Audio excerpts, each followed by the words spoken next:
Alléluia. Alléluia. Waouh. Quoi dire encore?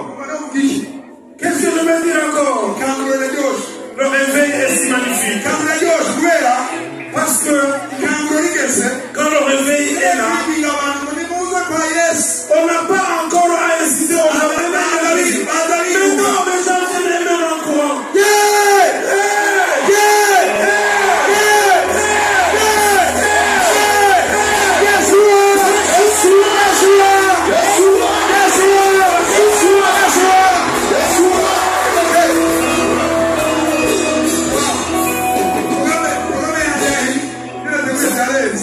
Maintenant, le programme que j'avais dépassé un peu. Mais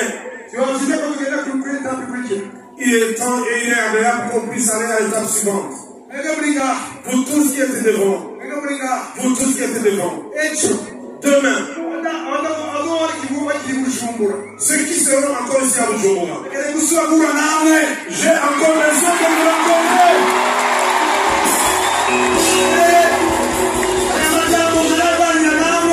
Pour que je puisse continuer ces paroles avec vous. Quand je suis Christ, il disait 5 000, 10 000 personnes. Mais il y avait d'autres personnes qui se